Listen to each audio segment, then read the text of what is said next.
Welcome! Today we're going to try and unravel a real head-scratcher, something that's right at the heart of our public debate, the government spending paradox.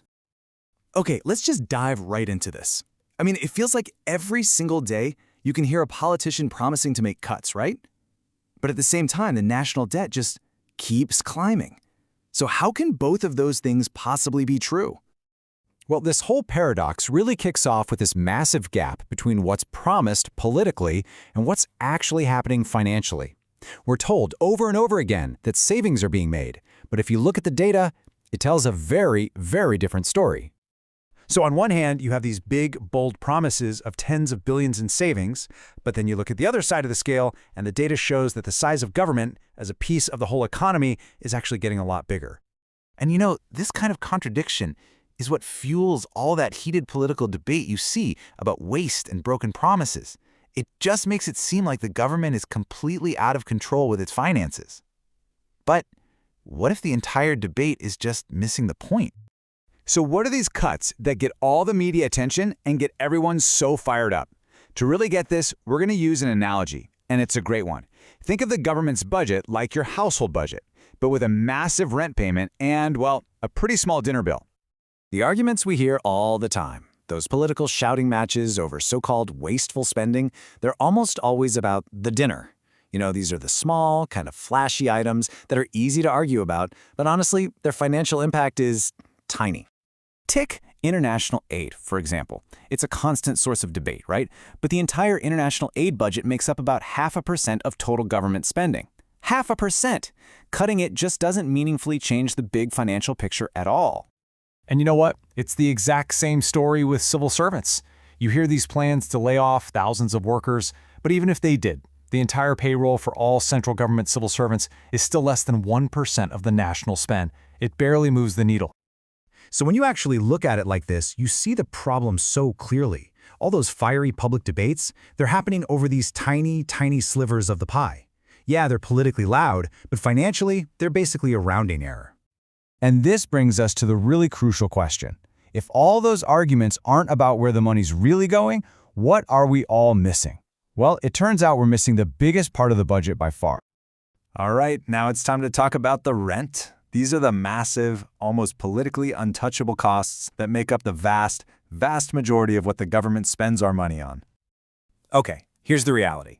Health and social care, pensions and welfare, together they make up half of all government spending. Think about that. These are the giant, non-negotiable bills, and we almost never have a serious public debate about actually cutting them. The sheer scale of these rent items is just staggering. The money spent on health and social care every year is nearly 20 times larger than that entire civil servant pay bill we were just talking about. Just the interest payments on our national debt, that alone costs more than the entire education budget. So you've got these huge rent costs that keep going up and up thanks to things like an aging population, and the small dinner cuts don't really do anything. So how does the government pay for it all without announcing these huge, really unpopular tax hikes? Well, the answer, a lot of the time, lies in this really powerful but not very well understood thing called fiscal drag. You might have heard it called a stealth tax, and that's because it raises how much tax you pay without anyone ever officially raising the tax rates. Okay, so here's how it works. It's actually pretty simple. The government just freezes the income levels where you start paying more tax. But as your wages go up over time, just to keep up with inflation, more and more of your money gets dragged over that frozen line. So you end up paying more tax, even though you don't actually feel any richer. It's a quiet but incredibly effective way to raise money. So what if a government decided to get truly serious about cutting spending? What would that actually look like? Well, it would mean forgetting all about the dinner and starting to make some really tough choices about the rent. This is what that looks like in the real world. And it's not about trimming a bit of waste here and there.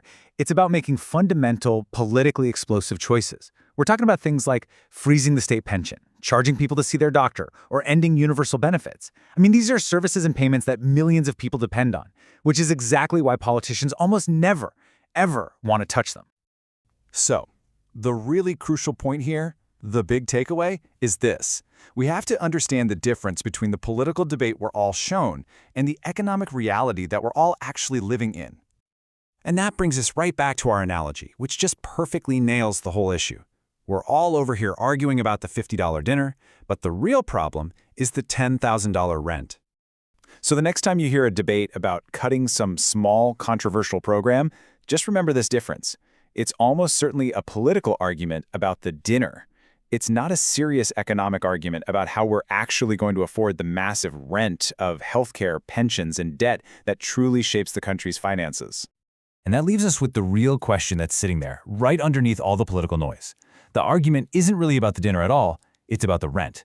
And as that rent keeps rising, the choice isn't if we pay for it, it's how. What are we as a society actually willing to give up to afford it?